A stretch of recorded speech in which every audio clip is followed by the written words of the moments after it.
Chapter 6. So Damn Much Money.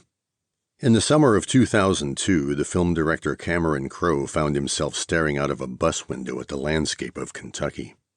A few months after the release of his movie Vanilla Sky, Crowe was on a tour with his wife Nancy Wilson and the band Heart, and what he saw from the bus window stirred something in him. Crowe's father had been born in Kentucky, and he died there, suddenly, of a heart attack while visiting relatives in Lexington. Those memories prompted Crowe to leave the tour, rent a car, and drive around the bluegrass state. As he did so, he began to write, and what resulted was a script that would form the basis of his next film, Elizabethtown. Crowe had long wanted to make a movie that was set in the real America, something quaint and something small, something that was not New York and not Los Angeles, something in flyover country. He settled on Elizabethtown, Kentucky, population 30,000 or so, mostly because he liked the name. There was, unfortunately, not much else to like about his choice of venue. When the New York Times film critic A.O. Scott reviewed Crowe's film, he called Elizabethtown a pleasant hamlet. When I read that line in Scott's review, I remember thinking, clearly this guy's never been to E-Town. Whatever Elizabethtown once had been, by 2002 it no longer was. It was certainly old enough. The town was incorporated in 1793, only a year after the folks in Louisville, 45 miles to the north, first began to think about starting a university. But by 2002, most of Elizabethtown's colonial charm had evaporated. Unlike what was done in Louisville, the construction of Interstate 65 bypassed Elizabethtown's business district, as it did most towns of its size. There simply wasn't a large enough business district to plow through without completely obliterating it. But the post-war rise of the automobile and the roads that were built to accommodate it still managed to draw business away from the center of town. While I-65 bypassed Elizabethtown to the east, another detour around town was built to the west, the US 31W bypass, a parallel stretch of the north-south highway that I-65 was designed to replace. Ironically, the bypasses succeeded in doing to Elizabethtown what Henry Ward had feared I-65 would do to Louisville if the interstate had circumvented the center of the city. Elizabethtown's I-65 corridor and the four-lane US 31W bypass became lined with characterless and sometimes shabby commercial construction. Car dealerships, big box stores, strip malls, storage sheds, giant parking lots, billboards, a thicket of fast food signs mounted on towering masts to lure motorists from the highway. On its outskirts, Elizabethtown morphed into a decrepit sort of generica, and its old town center shriveled. It was a transformation that was repeated in towns all across the United States during the post-war baby boom and its accompanying white flight to the suburbs. Indeed, when Crowe began production of his film, almost all of its Elizabethtown scenes were shot in Versailles, a town of similar size just west of Lexington that had managed to preserve most of its old charm, mostly because it oozed with money that flowed from the commerce of its nearby thoroughbred horse farms. But Crowe couldn't possibly have named his movie Versailles, because few Americans could ever pronounce it correctly. The Romantic French way would, of course, be Versailles, but too many Americans would inevitably pronounce it the same way that everyone in Kentucky did, Versailles, and that would have been a really dumb name for a movie. When Crowe was ready to begin production of Elizabethtown in the summer of 2004, he and his crew set up camp in Louisville, where the script called for many of the film's scenes to be shot. The movie would feature a flock of Hollywood A-listers: Orlando Bloom, Kirsten Dunst, Susan Sarandon, Alec Baldwin, Jessica Biel. The storyline of Elizabethtown roughly followed Crowe's own experience. West Coast Kid's father dies suddenly in Kentucky. West Coast Kid flies in for the funeral. In the film, of course, West Coast Kid manages to meet girl on a plane and fall in love, something that almost every lonely guy sitting in an airplane has wished would happen to him. I confess that I never saw the film until I started writing this book, mostly because I heard that it was terrible, but also because the movie trailer pissed me off when I saw it. It shows Orlando Bloom's character flying to Louisville on a Boeing 747, where he meets Kirsten Dunst's character, a too attentive and saccharine flight attendant on the almost empty airplane. That scene pissed me off because no ticket-holding human has ever been able to fly to Louisville on a 747, unless they were wrapped inside a UPS package. The city simply isn't big enough to justify the use of jumbo jets for its scheduled airline services. And it bugged me whenever Dunst said Louisville. At least her character inspired a film critic to coin the term manic pixie dream girl. Crow himself called Louisville not quite a huge city and not quite a small town. It is a young adult of a city, and you'll feel its character in the movie. That description intrigued me when I read it, even if it sounded a bit convoluted. All my life, I'd watched Louisville wander around in the no-man's land that separates a big town from a small city.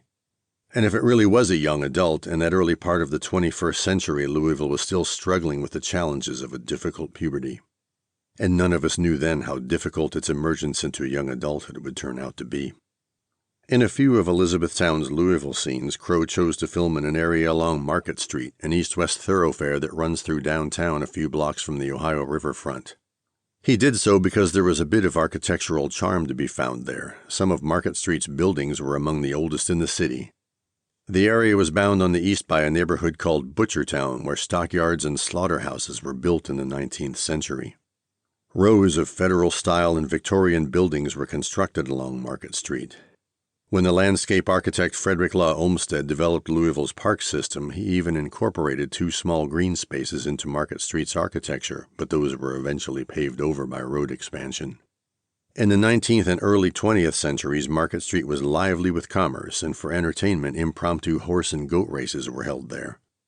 To commemorate those days, the neighborhood is home to a couple of alleys that bear 2 of the coolest street names on the planet, Billy Goat Strut and Nanny Goat Strut. Very little of Market Street ended up in Crow's finished product, and he managed to hide the economic decay that was still gripping the area in 2004. Crow was making a standard Hollywood movie, and so of course his target audience was more interested in romance than it was in gritty realism. A row of 19th century buildings along Market Street where Crow filmed some of his Louisville scenes housed the city's largest shelter for the poor and the homeless, Wayside Christian Mission. Several of those old buildings that served as a backdrop for Elizabethtown scenes were in fact mostly empty. Large sections of the market area had been demolished after World War II in the name of urban renewal, and the wholesale fruit and produce vendors that used to inhabit them fled east to an area near General Electric's Appliance Park. Nevertheless, there were still some signs of life. A few nice restaurants and art galleries occupied some of the old Market Street buildings, and the area remained a draw to locals if for no other reason than the presence of an amazing antiques dealership, Joe Lay's.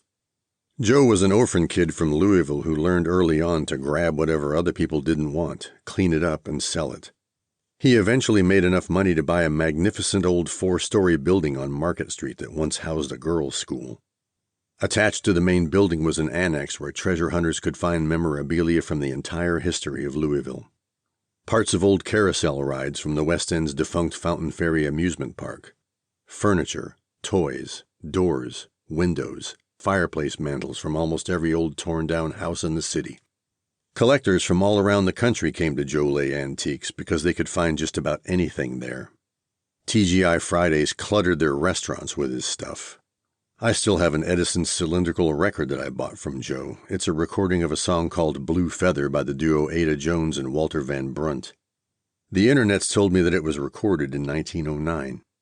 The blue amberol copy I bought was pressed around 1918, and a darkened blue image of Thomas Edison is still visible on the cylinder's brown cardboard sleeve.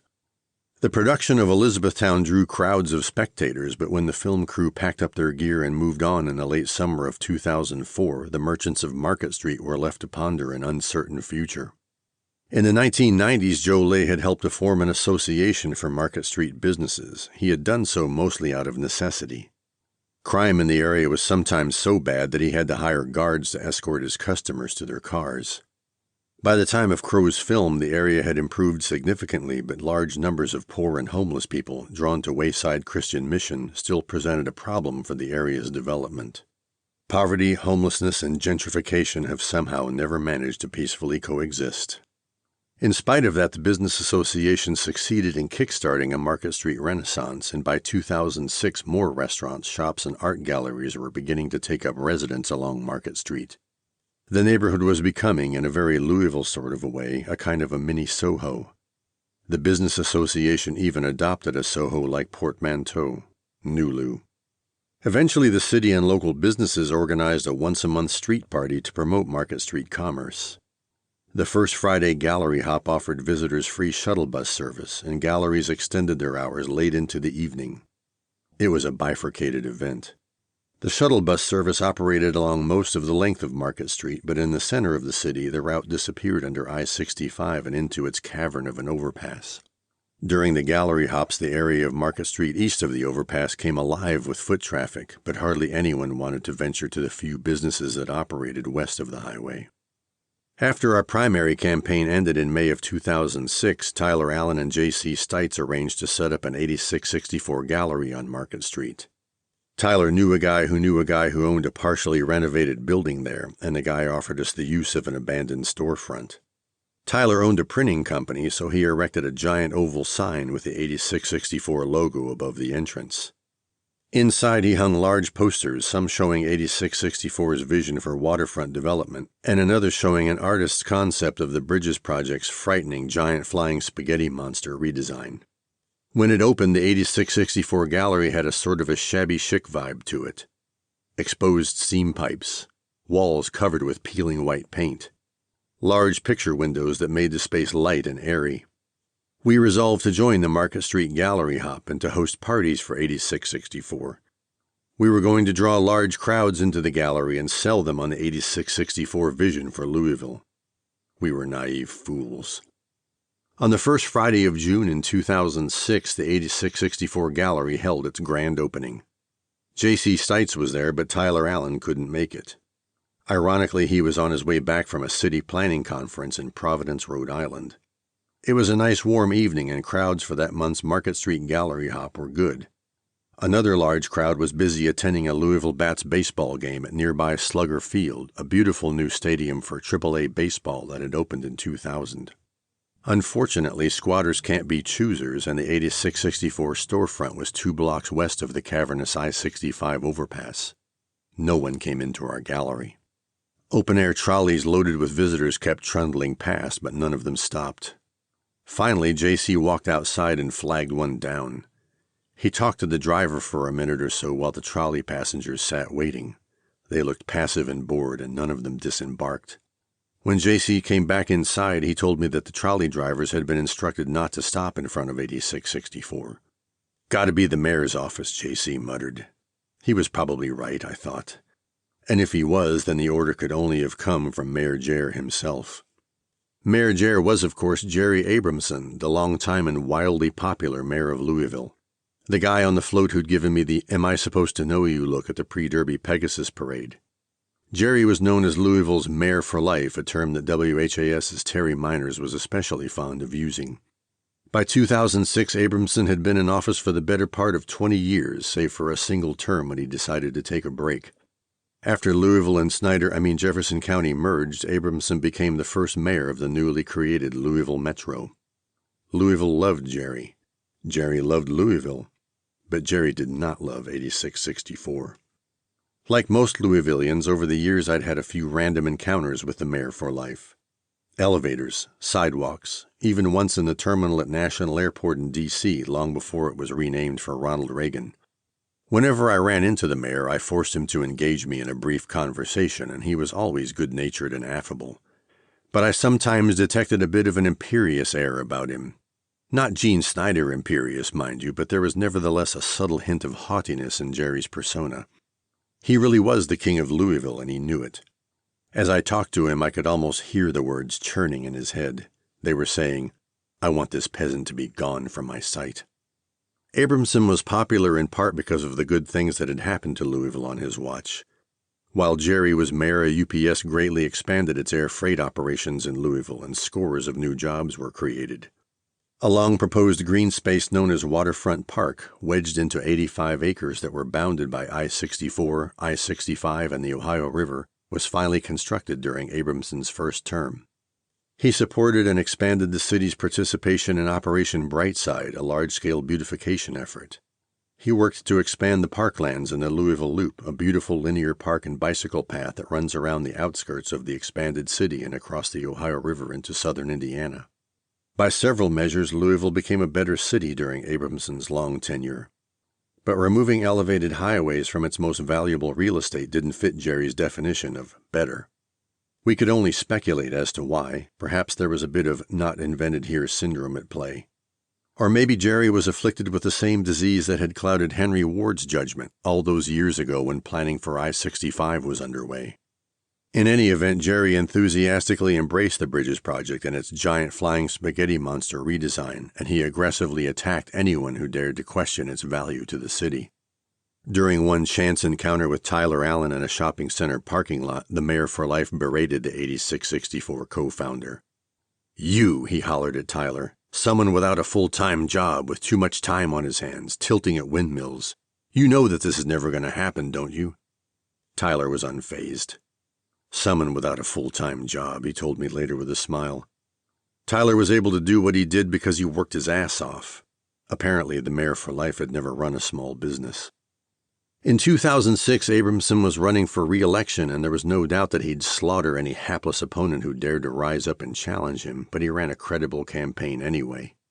Sometime in late 2005, when I first became interested in getting in the game, I went to an Abramson for Mayor fundraiser. I paid the $100 suggested donation and joined a few dozen other people in a meeting room atop PNC Plaza, a mini skyscraper that was a dominant feature of Louisville's smallish skyline. I didn't know it then, but I just paid the first installment of what would become an endless series of suggested donations to political causes. If you run for office, you'll wind up spending a lot more money on other people's campaigns than you ever will on your own, Jennifer Moore warned me once. Jennifer was a local attorney, and I'd gotten to know her when I started hanging out at the Louisville Metro Democratic Club. Her maxim stuck in my brain, and it made me wish that she'd been with us at the Bambi Bar when I mulled the launch of my own Tilting at Windmills campaign. Other people. They run for office too, and when they do, they're going to want money. I hadn't thought about that. This was a different kind of Moore's Law, I decided. A Moore's Rule, at least.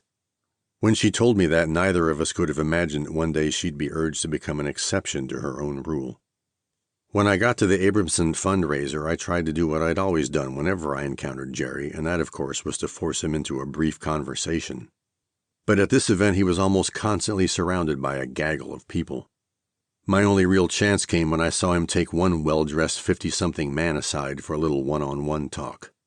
I walked up to within earshot. I figured that my $100 had bought me the right to engage in a little eavesdropping while I waited for my turn. It wasn't hard to do. Jerry was loud and animated as he spoke. He was babbling to well-dressed men about he'd been to some upscale restaurant somewhere in a city that wasn't Louisville. I can't remember where, but it doesn't matter. Jerry told well-dressed man that when he tried to order a bottle of his favorite wine at the upscale place, he was told that they didn't have it. Jerry demanded to speak to the manager, he told well-dressed man, and then he berated the manager for not stocking more Brown-Forman products. Brown-Forman is a multi-billion-dollar wine and spirits company that's based in Louisville, and they're one of the largest such companies in the United States. It was founded in the late 19th century by a guy named George Garvin Brown, and his descendants still control the lion's share of the company's $12 billion value. If the Binghams were American royalty, so were the Browns. Clearly, well-dressed man was a Brown-Forman big cheese, and Jerry was tripping over himself to kiss the man's well-dressed ass. The man might just as well have dropped his expensive trousers right there in the middle of the room. It was a fascinating spectacle, and I couldn't help but watch well-dressed man's face while Jerry babbled away. But the man remained expressionless and silent during his encounter with the mayor for life. He seemed distracted, and he barely muttered an acknowledgement when Jerry finished. I couldn't help but wonder if he was thinking the same thing that I was. This guy's full of shit. Before I could horse-collar the mayor, it was announced that he wanted to say a few words. He gave the assembled donors a pretty standard "I love this city" kind of a spiel, and then he opened the floor for questions. A late 20-something woman raised her hand, and Jerry called on her. She and her husband had just moved to Louisville from Seattle, she said. They wanted to live in the center of the city as they'd done out west. They were ready to start a family. But where were the schools, she wanted to know? Where were the grocery stores? Where were the other amenities that would induce young professionals like her and her husband to want to live in downtown Louisville? Her questions flustered Mayor Jer, and he stumbled and bumbled his way through a non-answer. Because there was no answer. In 2005, there were no good schools in the center of the city, no grocery stores, and not enough infrastructure to make downtown Louisville a place where young people wanted to live. The words of the young woman from Seattle struck me, and I wanted to talk to her about all of that when the fundraiser ended. But she skated before I ever got the chance, and I never saw her again. By the late spring of 2006, there was a lot of political energy in Louisville. Our primary campaign had generated far more interest than anyone could have imagined, and now that the order of battle had been set between John Yarmouth and Ann Northup, the political temperature rose even higher.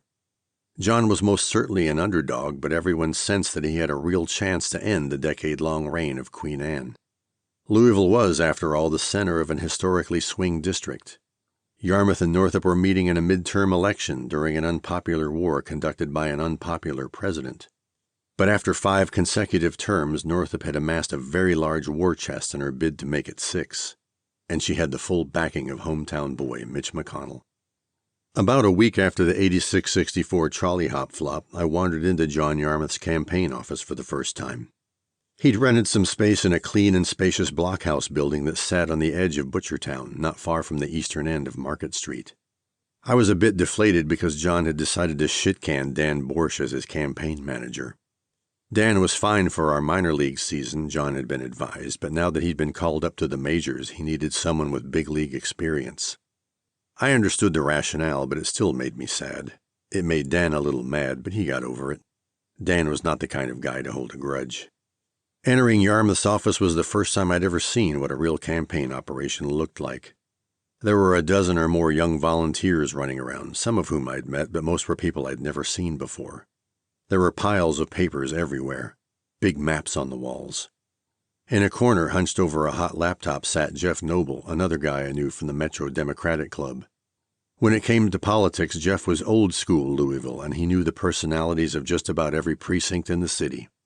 He was working on some walk sheets, lists of addresses of high-value voters whose doors we were going to knock on. Because Kentucky holds its primary so early in the year, we had the luxury of conducting a preliminary canvass to take the temperature of the electorate. What are the issues that concern you the most, we wanted to know. We were going to do some poor man polling with an army of volunteers. On one Saturday when I popped into Yarmouth's campaign office, by coincidence the other 3 guys from our Democratic primary were there. John, Andrew, and good old Burl. I couldn't help but think about how a few weeks earlier we'd all been 4-star generals in our own little armies, but now the 3 of us losers were just John's little bitches. But none of us minded. We were reunited in a common cause, and we knew that we had a very tough battle ahead of us. Only John could fully appreciate at the time just how tough that battle was going to be. The Yarmouth organization put together a canvassing training session for volunteers, and it was led by Eleanor Jordan. Eleanor was a seasoned Kentucky Paul, and she'd knocked on countless doors. She'd served in the Kentucky State Legislature, and she'd taken her own shot at Queen Anne in 2000 while Louisville was merging with Jefferson County, and Al Gore was duking it out with W. She'd run a great campaign, and she'd raised $1.7 million. Not bad for the 49th largest TV market in the country.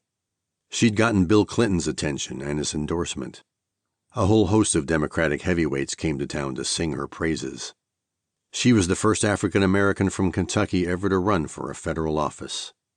Her candidacy generated a lot of enthusiasm and energy. She lost by almost 9 points. Eleanor took us through all the standard do's and don'ts of door knocking, and then we were dispatched to the field, armed with clipboards, paper walk sheets, and a pencil. The campaign technology of 2006 was still very primitive. I was assigned to a neighborhood not far from where I'd gone to high school. Seneca was its name. It was also the alma mater of Wesley Unsold, Diane Sawyer, and the mayor for life, Jerry Abramson. The day was hot and humid, because summertime days in Louisville are almost always hot and humid, a trait of the Ohio Valley that Cameron Crowe had attempted to capture in Elizabethtown. As I approached the first door on my list, it opened before I could knock on it, and a group of giggly preteen girls wearing summery pastel dresses poured out. Behind them came the lady of the house, shouting after them. "Do you have time for a short political survey?" I asked her. "No," she shouted at me. "I have a graduation party today." "Can I leave you a door hanger?" I persisted. "No," she shouted again, and then she disappeared back inside. At the second address on my list, I spotted my target in his backyard. He was a burly man with a grim, determined look on his face. He was mixing some concrete in a wheelbarrow for a patio he was building. He was a bushman, ex-Army. When I started talking to him about the war, he muttered that we ought to send in a ton more troops to do the job right. I got the sense that something was eating him up inside. but I decided that I didn't want to find out what it was. Fortunately for me, his next-door neighbor was also in her backyard. She wasn't on my list, but when she saw that I was done talking to Grim Burly Man, she called at me. "Can you help me with this?" she asked. She was attempting to assemble a porch swing that she'd gotten on sale at Garden Ridge, and she was doing it all wrong. "Sure," I told her. 2 doors in, I was already growing tired of precinct walking, and I was glad to have an excuse to do something else. The poor woman had assembled about half the pieces of her porch swing all bass-ackwards, and I had to disassemble almost everything and start over. Kind of the same way that we all put together IKEA furniture.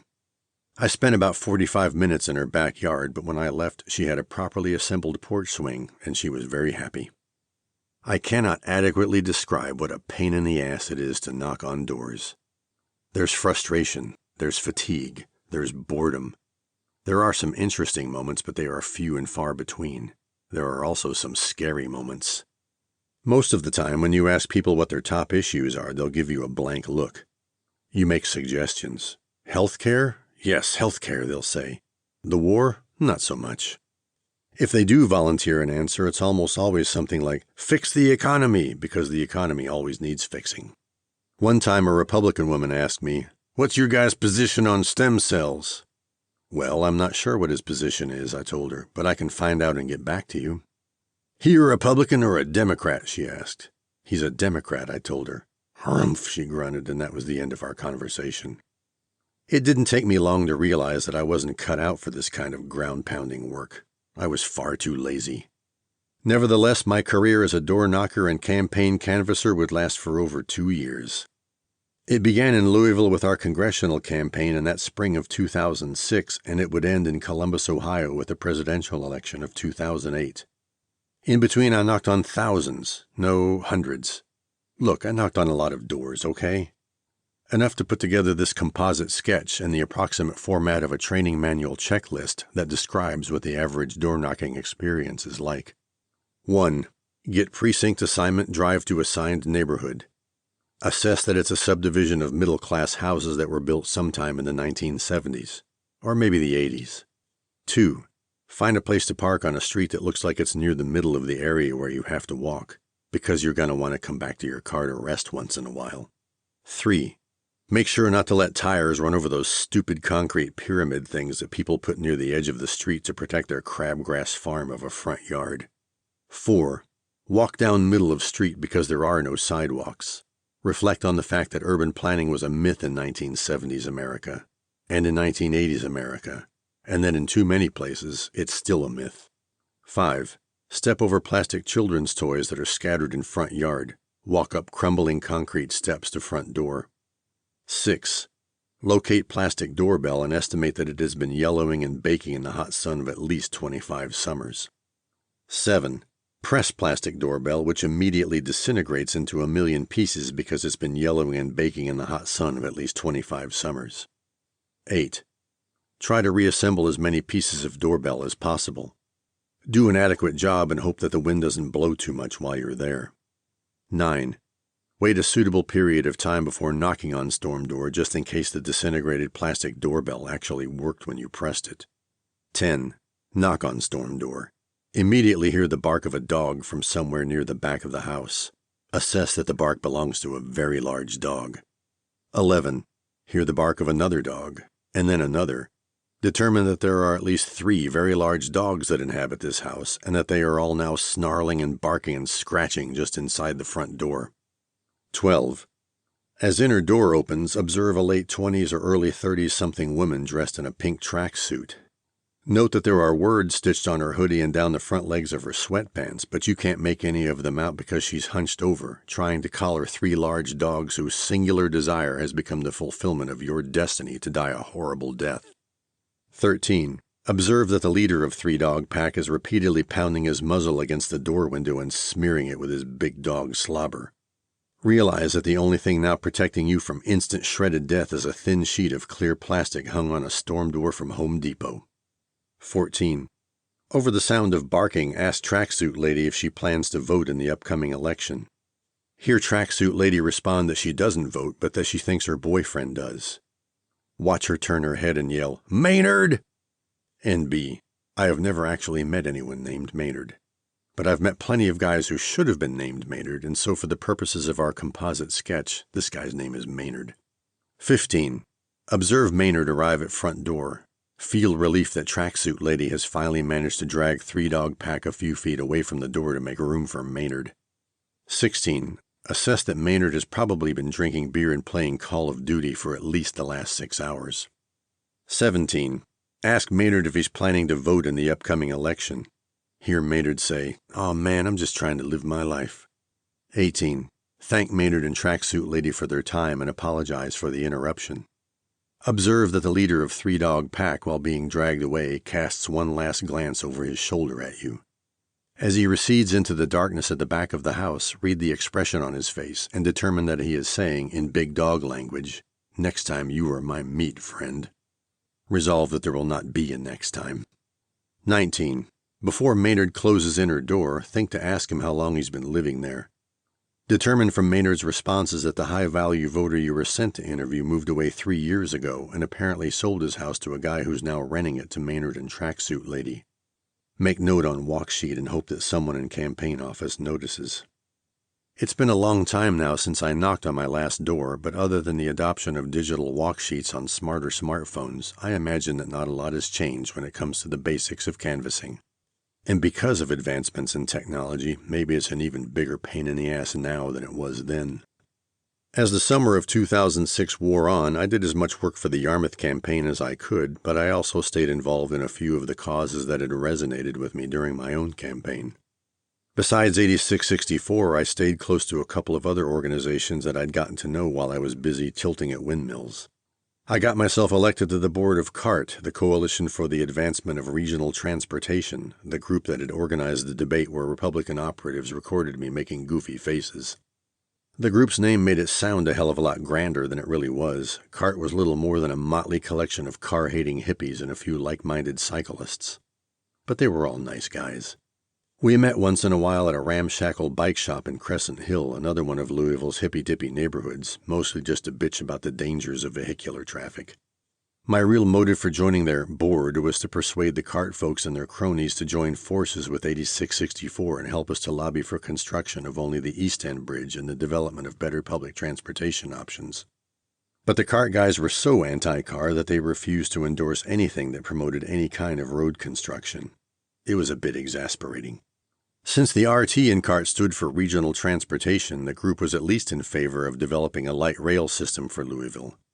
In the early 2000s, there was some chatter around town about building a light rail line across the Ohio River, mostly so Hoosiers who worked in and around Louisville could be transported to and from their jobs.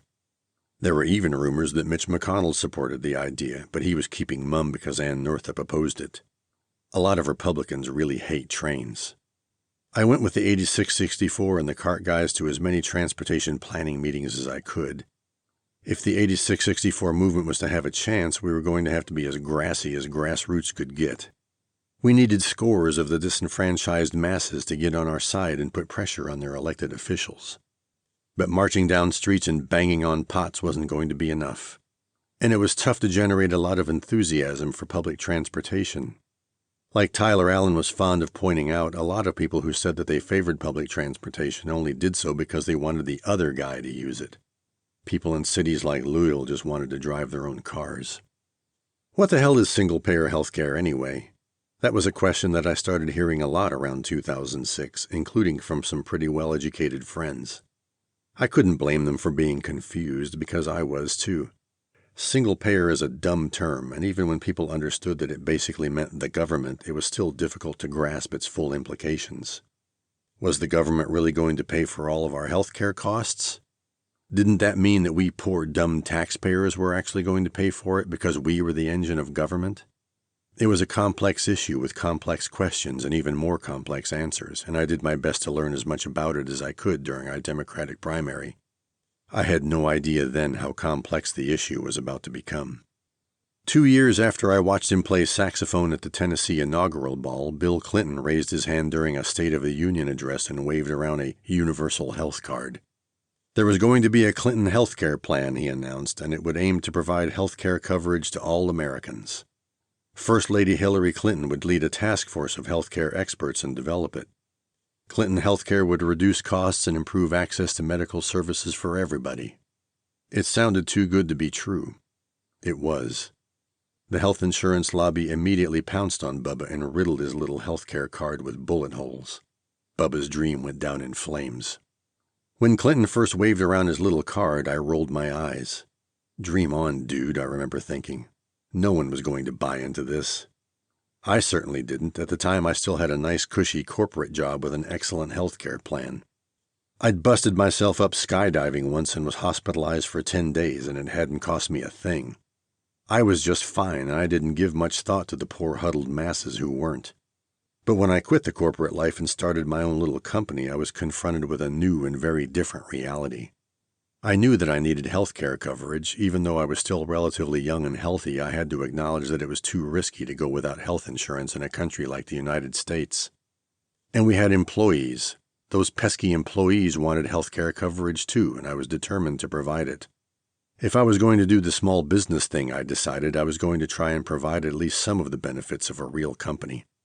Because our consulting firm was so little, no health insurer was interested in offering us any kind of a group plan, so I just told everyone to go get some individual insurance coverage and that the company would pay the premiums. It wasn't cheap, but we did it. Fortunately, our employees were young, and for some mysterious reason, healthcare premiums in Kentucky are considerably cheaper than they are in many states, in spite of the fact that Kentuckians live some of the unhealthiest lifestyles in the nation.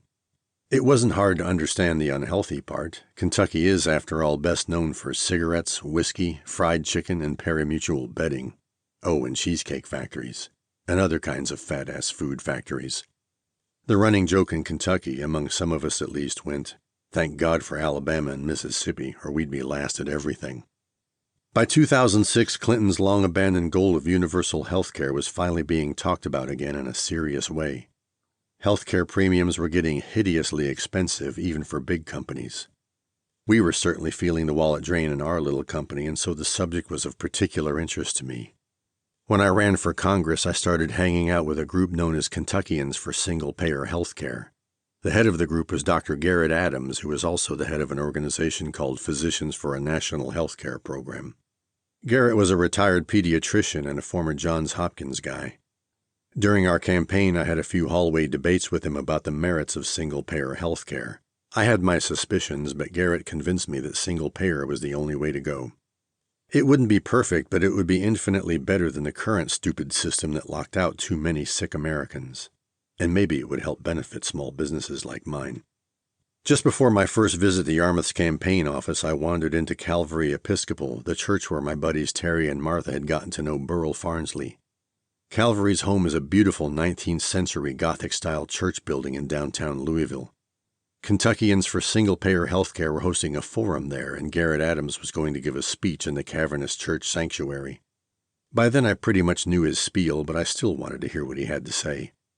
As I walked in the front door of the church, a woman who was tending a sign-in table motioned me over.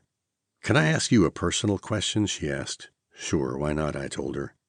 She moved closer and started whispering. "When you advocated the legalization of marijuana on KET, were you trying to throw more votes to John Yarmouth?" I had to laugh. "Well," I told her, "that may have been the end effect, but no, that's not why I said it. I said it because it was the right thing to do." "It took courage to say that," she said.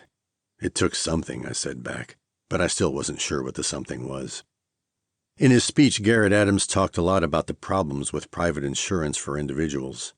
"The only way that insurance companies make money from individuals is to deny them coverage," Garrett said. It was a fundamentally flawed business model, for sick people at least. There were roughly 200 people in the church sanctuary when he said that. It would be another year before Michael Moore delivered the same message to a nationwide audience when he released his movie, Sicko. But already when Garrett gave his speech, the people in his audience understood that something needed to change. What we couldn't have known then was that something was about to. By late June, the calendar of local political events began to get very full. Some of them were fun. A bunch of us met at a movie theater in the hippy-dippy Highlands to watch the Louisville premiere of Al Gore's An Inconvenient Truth. David Hopp was there, so I gave him a hug and suggested that we do lunch sometime. He'd like that, he said. Even though he'd antagonized me often during our campaign, I'd become email buddies with the Courier-Journal editor, and we corresponded once in a while. John Yarmouth stopped by to say hi, but he didn't stay for the movie. He had too many other things to do. An inconvenient truth could wait. Mostly there were fundraisers. Lots and lots of fundraisers. And not just for John Yarmouth, there were fundraisers for judges, fundraisers for state representatives, fundraisers for the Property Value Administrator. And there was a fundraiser for the Kentucky ACLU who flew in Helen Thomas to give a speech. I had to go. I idolized Helen Thomas. How could I not? It was easy for me to identify with her. She'd been born in Winchester, Kentucky, where I'd spent my summer as a Bell Telephone kid all those years ago. She was the daughter of immigrants like my mother was. She was the iconic White House correspondent and had been ever since the days of JFK. She'd even been the one to convince Kennedy that women should be allowed to attend the White House Correspondents' Dinner. And when JFK died, one of the dark images that burned itself into my brain was that of Helen Thomas standing before his casket with tears in her eyes. The ACLU hosted a private reception for Thomas before her speech, and it cost me an extra $100 to get in, but I gladly paid it. I only managed to exchange a few seconds of silly banter with her, but it was worth it to me. Carolyn decided to blow off the whole event. I was already blowing enough money on other people's campaigns, she said. Jennifer Moore had been right. John Yarmouth especially was going to need a lot of money. When Ann Northup beat Eleanor Jordan in 2000, her war chest held $2.9 million. For her battle against John, she'd raised that amount by almost $500,000 more, and a lot of that money came from some of the biggest players in town. General Electric, UPS, Brown-Forman, Blue Cross Blue Shield. And of course, Humana, the giant health insurance company that was based in Louisville. In 2006, a decent ad campaign in a media market like Louisville cost about $100,000 a week. $3.4 million was going to buy Ann Northup a lot of negative advertising. And the Democratic National Committee didn't seem too interested in giving John much help. 2.9 megabucks, 3.4 megabucks. In real media markets, those numbers might seem like chump change, but to someone like me in a place like Louisville, these were staggering sums of money. Had I even considered any of that when I hatched my plot at the Bambi Bar? Of course not. Everyone knows that politics is an expensive game, but none of that really registered with me until I saw firsthand what it meant. And if I discovered that I wasn't cut out for the grunt work of ground pounding and door knocking, I found myself even less suited for the dirty world of fundraising. I showed up at several of Yarmouth's fundraisers, and so I had plenty of chances to watch him at work. There was glad handing and phone calling, and sometimes there was out-and-out begging. Donor after donor after donor. I was taken aback when I saw how many judges had to do the same thing. Judges! They had to raise money too, which seemed almost obscene. A debasement of the institution they were seeking to serve. But it's what they had to do. The only judge's fundraiser I went to was for my buddy Susan Gibson. By the time our primary was over, I'd become buddies with a whole bunch of judicial candidates, but if I'd gone to all of their fundraisers, I'd have validated Moore's rule by several orders of magnitude. Susan held her fundraiser at a restaurant, and it was all quiet and tasteful and low-key. There was just a table with discreet little envelopes on them and no one around to tend them. The few people who came were under no pressure to donate. It was fine with her if they just stopped by to offer words of encouragement. Poor thing, I remember thinking, there's no way she's going to raise enough money to put any ads on TV. But she did. One of the most poignant moments came at a private Yarmouth fundraiser in the high-rise apartment of some Gotrock's old lady.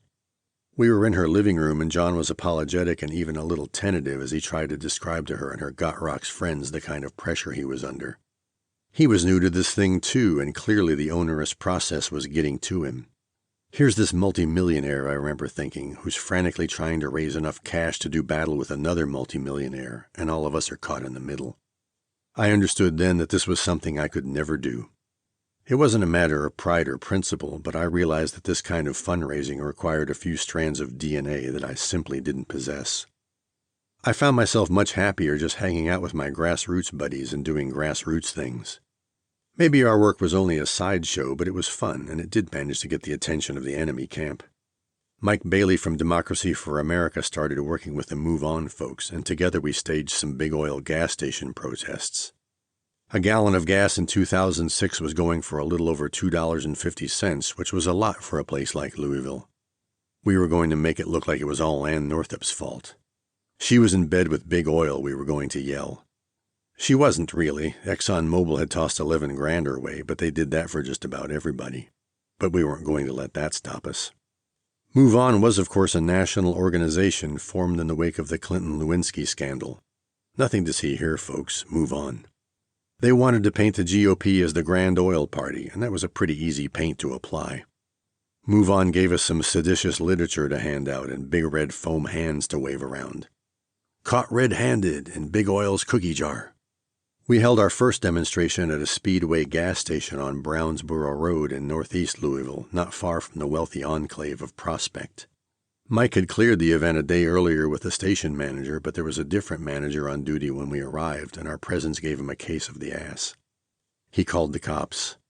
The police were nice. Please just stay on the sidewalk, they said, and stop pestering the people at the pumps. That was fine with us. We realized that we'd made a strategic blunder by staging our event in an affluent area anyway. One lady even told us as she filled up her Audi, "I don't care what I pay for gas. I'm rich." No one from the press showed up at the Speedway station. They didn't show up at many of our other events either. I was beginning to wonder what had happened to the likes of Murder in Cold Blood Face, TV Cat Lady, and TV Death Ray Lady. Didn't they need some footage to fill all their dead airtime? Maybe they'd moved on, too, to bigger markets and bigger towns. At the Speedway rally, Mike Bailey managed to get interviewed by our local NPR station, but he did it on his cell phone. And it only happened because he called them. One person who did show up at Speedway was Patrick Neely. He was Ann Northup's campaign manager, a political veteran. He'd run her successful 2004 campaign, but her opponent then was a sacrificial lamb who she'd easily slaughtered. This time around, Northup was in for a catfight, and Patrick knew it. He'd been hanging around Democratic events since our primary started, and by the time I saw him at the Speedway station, I'd gotten to know him reasonably well. In spite of our political differences, we got along just fine, and we had a few shared interests. Patrick was a cyclist, and he very much supported the Parklands Development Project. I got the sense that he even liked 8664, although of course he couldn't say so since his boss hated it. I hoped that maybe he'd join forces with us once the election was over. Not long after our Speedway encounter, Patrick invited me to lunch. I knew that it was only a maneuver to keep his enemies closer, but I didn't mind. And there was no danger that I was going to compromise Yarmouth's campaign by hanging out with Patrick. I wasn't a part of the campaign's inner circle, nor did I want to be. I knew nothing. I saw nothing. I was Sergeant Schultz. I met Patrick at a P.F. Chang's that was close to my office in Louisville's eastern suburbs. At the time, Chang's and the Cheesecake Factory were having a contest to see who could crowd the most calories onto a single plate of food. I ordered a P.F. plate of whatever that was and a glass of white wine. Patrick abstained. He was being intelligent and measured and careful. I wasn't. It didn't take Patrick long to figure out that I was a lousy source of intel, so our conversation drifted to general political banter. "Why are you a Democrat?" he asked me. "Defense industry, small business owner. You have the profile of a conservative." "I don't know," I told him. "I just am. I mean, on social issues, there's no way I could ever be a Republican. A woman has to have the right to choose. Reproduction is too complicated an issue to legislate. Gay people have to have the right to marry. Like Kinky Friedman said, gay people have the right to be just as miserable as the rest of us. And the gun thing. I hate guns." I didn't tell him why I hated guns. I kept on. "And the whole big government thing? I know how bad it is. Hell, for 13 years I worked with those guys. There's tons of waste. But I still can't help but think that government is a force for good. It's run by a big and inefficient engine, but so's a Ford Mustang. It still works. And a country as big and affluent as ours should at least be able to provide its people with some kind of a safety net." Naturally, I'm paraphrasing my lunchtime conversation with Patrick. It took place a long time ago. Maybe now I only wish that I'd said some of those things to him. But I distinctly remember using the phrase safety net because when I said it, Patrick bristled. We were at philosophical loggerheads, I remember thinking, and that made me a little sad. At least we both loved P.J. O'Rourke. He was the one guy who always knew how to bridge the divide. Everybody loved P.J. How could they not? I still have a copy of Parliament of Horrors on my Kindle, and I'll never delete it. By early fall, I'd had enough of door-knocking, carding, and fundraising. I turned most of my attention back to 8664, where we were finally gaining a little traction. Tyler printed up a bunch of 8664 bumper stickers and yard signs, and we were starting to see a lot of them on cars and in yards around town. He went to a lunchtime conference on the Bridges Project where Ann Northup was a panelist. The panel took questions from the audience, and the questions were passed to the panel on handwritten cards. Tyler brought back one of the cards to show us because of what someone had written on it. The question was, more or less, what's up with this 8664 thing? But the card came from a pile of questions that were never asked. The core 8664 group started meeting more frequently. We had a good crew that included urban planners and some real office holders. There was Patrick Piuma, my yard sign critic, Brandon Clayco, an architect who ran a website and a blog called Broken Sidewalk, and Ken Herndon, who was the sitting county judge executive. After Louisville merged with Jefferson County, the position of county judge became powerless and redundant, but it couldn't be eliminated without an act of the state legislature. The legislature didn't give a rat's ass about what happened in Louisville, so county judge executives still showed up on ballots every 4 years, along with a half dozen other stupid, useless, and obsolete positions like county commissioner District A. Ken decided to run for county judge executive just for the lulz, and he always won because most of the time no one else even filed. When I found out about all of that, I decided to run for county commissioner when the time came. Finally, an election for District B came due, but when I went to file, the clerk told me that I was ineligible. Why, I wanted to know. Because you live in District C, she said. We did have one bona fide elected official in our group, Tina Ward Pugh, who was the Louisville Metro Council representative for the hippy-dippy Crescent Hill neighborhood. And Dan Borsch. He wasn't an elected official, but at least he'd tried. He'd made a bid for Metro Council once. He'd gotten creamed. After Yarmouth shit-canned him, Dan took a road trip for a couple of weeks, but when he got back, he was an activist looking for a cause. At one Friday afternoon beer and bullshit session, J.C. Stites asked me, "Do we have a MySpace account?" "No, but you can use mine if you want," I told him. I did one for my campaign, but I got nowhere with it. It's really just for teenage kids to horse around with. It's full of junky pictures with crazy colors and hard-to-read fonts. "Gee, Jimmy," Tyler said, "that's the first time that I've ever heard you sound old." People finally started drifting into the 8664 gallery.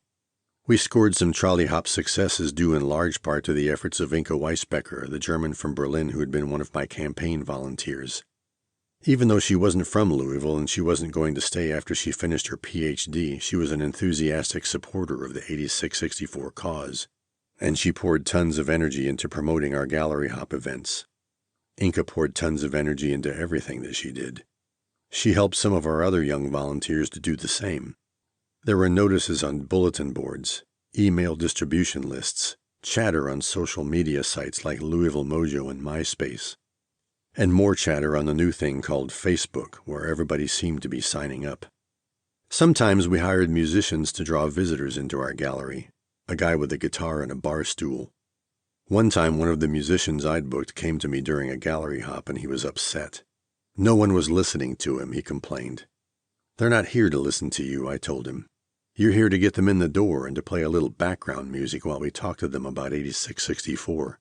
That pissed him off. "You told me that they were coming to listen to me," he said. "No, I didn't," I told him, because I hadn't. He left in a huff. Inka and some of her friends started making finger food for gallery visitors. It was all vegan stuff because she and her friends were all vegans. I brought some magnum-sized bottles of Kirkland wine from Costco.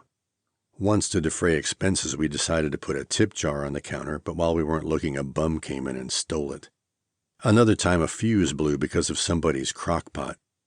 No one knew where the fuse box was, so Inka and I went hunting for it. Behind the gallery we found an ancient service elevator. "Maybe the fuse box is in the cellar," I told Inka. She waited while I took the elevator down into the bowels of the building, and it was like I was descending again into some kind of eerie cave world. Century-old junk hung from the ceiling like stalactites. More junk littered the floor like stalagmites. Joe Lay would have loved it. But there was no fuse box. When I tried to take the service elevator back to the surface, it wouldn't start. I yelled up the elevator shaft to Inka, "Please go tell Tyler that I'm stuck in the basement." Just after she ran off, I noticed a proximity switch for the elevator's door gate, and when I played with it, the elevator started and I made it back upstairs. When I walked into the gallery, I found Inka standing next to Tyler. He was engrossed in conversation with someone, and poor Inca was standing by, anxious and agitated, waiting to deliver the news that I was stuck in the basement. Next time you need his attention, just hit him, I told her. But Inca was far too polite to ever do something like that. After we recruited more volunteers to help us, we finally found the fuse box. Only it wasn't a fuse box, it was a breaker box. Sometime in the long history of that old building, somebody had managed to upgrade its electrical system. And when they did, they mounted the breaker box for the gallery circuits into a wall just inside the entrance, in plain sight of everybody. Everybody but us. We'd hidden it behind one of our 8664 posters. In a few days, she's going to blanket this town. It'll look like it's snowing yard signs. It was Brooke Pardue who told me that sometime early in the general election campaign, and we were somewhere doing something for John Yarmouth. Even though she'd worked for Andrew Horn during our primary, like the rest of us, she'd become a good foot soldier for the cause. And Brooke was right. It wasn't long before Northup for Congress signs started showing up everywhere. I had to admit that it was a pretty impressive display, but it was only a preliminary salvo. Not long after Brooke issued her yard sign warning, there was a tragedy. Ann Northup's 30-year-old son Joshua died suddenly. Everyone started murmuring about toxicology, but that wasn't what happened to poor Josh. He'd been adopted by Ann and her husband when he was still an infant, and he died because of an undetected heart ailment. I couldn't imagine the kind of grief poor Ann and her husband must have felt. Carolyn and I never had children, something that now brings us both relief and regret, but I couldn't imagine anything worse than the loss of a child. The campaigns all took a pause. But the only therapy for grief that I've ever found to work is diversion. Something, anything to keep from thinking about it. I was glad for her that she had the campaign to focus on. When campaigning resumed, the televised debates started. Of course they did. Louisville Democrats had pretty much taken over some of the Irish bars in the hippy-dippy Highlands, so we generally repaired to one of them for a debate watch party. When John landed a punch, we roared like a bunch of NASCAR rednecks. Once after a debate, John came to join us, and we gave him a raucous welcome. He looked drained, but full of adrenaline. I had to smile when I saw him. I had a pretty good idea of how he felt. In the middle of September, the Kentucky Democratic Party decided to throw a party for the Democrats of Louisville. There would be a big rally, they announced, and there would be a special guest. A politically connected guy named Matthew Barzin, who'd married into Louisville's Brown family, managed to book Barack Obama, the young senator from Illinois. By 2006, everyone was watching Obama's rising star. We'd all been wowed by his keynote address at the 2004 Democratic National Convention. The rally would be held at Slugger Field, a stone's throw from the 8664 gallery. The rally opened with a performance of the national anthem by Lisa Tanner, yet another of the local activists I'd gotten to know at the Metro Democratic Club. I knew that Lisa had majored in music at Indiana University, but I wasn't prepared for the set of lungs she unleashed on us at Slugger Field. She was powerful. She was spectacular. She sang the best rendition of the Star-Spangled Banner that I'd heard since Whitney Houston blew everybody away at the 1991 Super Bowl. Maybe Lisa's performance was even better. It was at least as good. I am not exaggerating. The rally went downhill from there. Seriously, soul-crushingly, mind-numbingly, boringly downhill. Whoever organized it should have never been allowed to organize anything ever again, not even a kid's birthday party. It was an endless parade of tedium. Speaker after speaker walked out onto the pitcher's mound to drone on and on about nothing. Jerry Lundergan was the worst. He was the chairman of the Kentucky Democratic Party and a friend of Bubba. He'd gotten to know the Clintons during his long career in Southern fried politics. He tried to impress us by telling us how many hours he'd had to drive to get there that night, but nobody gave a damn. Finally, Barack Obama arrived to rescue us. His presence revived the crowd, whose hive mind by then had turned to mush. Obama was in full-on preacher mode as he tried to breathe some excitement back into us. It sort of worked. As he exited the stadium, everyone was thinking the same thing. This guy's going to be president of the United States someday. What we couldn't know then was that the someday was only 2 years away. I started keeping closer tabs on Susan Gibson. We were becoming friends, and I was getting emotionally invested in her race to be a judge. I wasn't the only one. Francine had taken a shining to Susan, and they started hanging out once in a while. Francine would call her, Susan told me, and tell her that she'd gotten 2 tickets to some event or other, and that Susan was going with her. Francine didn't ask, Susan said. She just told. But Susan didn't mind. She liked Francine. We all did. But Susan's bid to become a judge had encountered a problem. Her fall opponent was a guy named Cunningham, and he owned a company that installed garage doors. He had commercials on TV with a catchy little jingle. Cunningham, Cunningham, overhead doors. That damn jingle, Susan complained to me. How am I ever going to match that? Of course I didn't know. She'd raised enough cash to buy a bit of TV for her campaign, but nowhere near enough to compete with Cunningham overhead doors. I was pessimistic about her chances. So was she. Just after the Slugger Field rally, Patrick Neely unleashed the full power of Ann Northup's $3.4 million machine. Neely had spent the summer poring through all of John's old columns from his years at Leo, looking for some dirt that he could dish. Yarmouth knew that Neely had done that, and that this moment was coming, but it was still brutal when it did. A flurry of negative ads hit the local airwaves. The Yarmouth family's restaurants are shitty to their employees, one of them said. They pay them only minimum wage. The Yarmouth campaign hastily arranged a press conference. The family-owned restaurants pay their employees a livable wage, they countered. We can't control what franchisees do. But the event was poorly organized and no one paid much notice. Yarmouth wasn't even there. His big league campaign manager had to take all the heat. A lot of us thought that Dan Borsch would have done a much better job. He certainly couldn't have done worse. Around the same time, the Northup campaign launched another broadside. John Yarmouth supported the legalization of marijuana. Marijuana. There it was again. I wondered if any of this was my fault. I decided that it wasn't. John had written an old column where he seemed to favor the adoption of liberal marijuana laws like Canada had, and that was enough for Neely. He made John reek with the stench of marijuana smoke. But what did that mean? Was it going to motivate more of the man-bun-wearing, hookah-pipe-smoking stoner crowd to go vote for him? Or was it going to prod more cheesecake-eating, gay-away-praying suburbanites to vote against him? No one knew. What we did know was that it was going to be very, very close.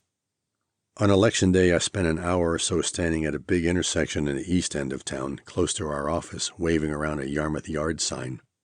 Most drivers just ignored me, but among the ones who didn't, half of them honked and waved. The other half gave me the finger. That evening, we all gathered at a convention center downtown to watch the election results roll in. Since Louisville is in the Eastern Time Zone, and because Kentucky closes its polls at the inconvenient hour of 6 o'clock, the nation's binoculars were trained on us. We were going to be the canary in a Republican coal mine. Around 9 o'clock that night, the canary croaked. John had done it, and the reign of Queen Anne was over. When all of the precincts finished reporting, he'd beaten her by about 3 points. We were delirious. John was visibly emotional. It wasn't hard for me to understand how he felt inside. Our campaign had delivered us one hell of a high. I checked my phone to look up Susan Gibson's results. She'd done it too. Somehow she'd managed to beat Cunningham and his overhead doors and his silly jingle. She was going to be a judge. Maybe she won because Francine said nice things about her on the radio. Maybe she won because no one knew who any of the judicial candidates were, and so they decided to vote for the woman candidate over the man, because they figured that women are generally more objective and fairer than men are. Because they are. I called Susan to offer congrats. It was a shame that she couldn't be at our party, I remember thinking, but she was a judge. Jerry Abramson easily slaughtered his opponent as expected. He was the mayor for life. He was also a Democrat, but he wasn't with us that night. He had his own party somewhere else. The death of the canary set off a big blue wave. On November 7, 2006, Democrats picked up 31 seats in the House and 6 in the Senate. For the first time since 1994, Democrats were going to be in control of both chambers of Congress. The American electorate had had enough of the stupid war, and they threw out the bums who started it. As many of them as they could, anyway. I called my mother to see what she thought about all of that. I could tell by the tone in her voice that whatever right-wing media she was consuming that night had managed to convince her that the 4 horsemen of the apocalypse had just ridden into town, and that all was lost. Her country was gone. I told her not to worry about it. Everything was going to be just fine, I said. She didn't believe me. The 3% margin surprised some of us, but not Patrick Neely. He told me later that he'd known for about a week before Election Day that they were going to lose. His internal polling was highly accurate, and it told him something that he didn't want to hear. But he had no choice but to accept it. Patrick was intelligent and measured and careful. He was not the kind of person to let confirmation bias or wishful thinking cloud his vision. He knew that real numbers don't lie. Only people do. Because I'm a data geek, I had to crunch the numbers for the general election like I'd done for our primary. When I did, they looked like this. Candidate, other, votes 2,896 or 1%. Ann Northup, 116,157 votes or 48%. Total receipts $3,397,908.81 or $29.25 per vote. John Yarmouth, 122,139 votes or 51%. Total receipts $2,250,300.31 or $18.42 per vote. Winning our primary had only cost John $4.24 per vote. His cost per vote to beat Ann Northup was positively frightening. Ann's cost to lose was even more frightening, to me at least. In 2009, the Washington Post editor Robert Kaiser published his book, So Damn Much Money, The Triumph of Lobbying and the Corruption of American Government. I learned about it because I watched him being interviewed on the PBS NewsHour. I didn't want to read his book, but I did anyway. I knew that it was going to be depressing, and it was. Kaiser wrote about how the lobbyists of K Street have become the directors of corporate cash flow to members of Congress, especially in the new millennium. Lobbyists don't just advocate for their clients, Kaiser wrote. Companies depend on lobbyists to tell them where they should throw their money. Lobbyists know where the money should be thrown because they've bought themselves the kind of access that bestows on them that kind of wisdom. The wisdom to know the difference between good and bad investments. And members of Congress know that the lobbyists know. Kaiser also acknowledged how distasteful the fundraising process is to most politicians and how they outsource the dirty job to fundraising consultants, who of course take a cut of the cash for themselves. Kaiser even quoted Romano Mazzoli, who when he retired had the temerity to make a statement of the obvious. People who contribute get the ear of the member. They have the access, and access is it. Access is power. Access is clout. That's how this thing works. Kaiser continued. How this thing works resulted in one particularly onerous piece of legislation that he used as an example. The Bankruptcy Abuse Prevention and Consumer Protection Act of 2005. When it passed by large margins in both the House and the Senate, the law forced debtors to pay off their credit card bills before they paid for anything else. Reading that passage made me think again about the guy who'd written to me during my campaign. The guy who'd lost his job, whose wife had cancer, who'd maxed out all his credit cards. That poor bastard was going to have to pay off those damned cards before he could do anything else to rescue his family. After I read Kaiser's book, I decided to go look up some numbers from our old campaign. In So Damn Much Money, Kaiser wrote that in 2000, all the campaigns for president and the Congress spent $2.8 billion. Al Gore, George W. Bush, Ann Northup, Eleanor Jordan, and all the rest. The Internet's told me that in 2006, an estimate of total expenditures for congressional races alone was about the same amount, around $2.8 billion. 2 years later, that number had risen to $5.3 billion. By 2020, it was up to $14.4 billion. And guess what? It's only going to get worse. Much, much worse. $2.8 billion in 2006 dollars. $14.4 billion in 2020 dollars. And that was only for congressional races. It's practically impossible to know how much money is spent on all races, local and national, nationwide. Mayors, governors, state representatives, judges, property value administrators, county commissioners, District B. But it has to be a very big number. Poring through the data while writing this book, I couldn't help but think again about my lunchtime conversation with Patrick Neely all those years ago. The way that he'd bristled when I uttered the phrase safety net. $2.8 billion. $14.4 billion. You could chase away a boatload of child poverty with that kind of cash. You could chase away a whole lot of miserable things. But no one knows how much misery you could chase away because no one knows what the hell a billion is anyway. A billion seconds is almost 32 years. And $1 billion? Well, that's a whole lot of money. It's a whole lot of goddamned money.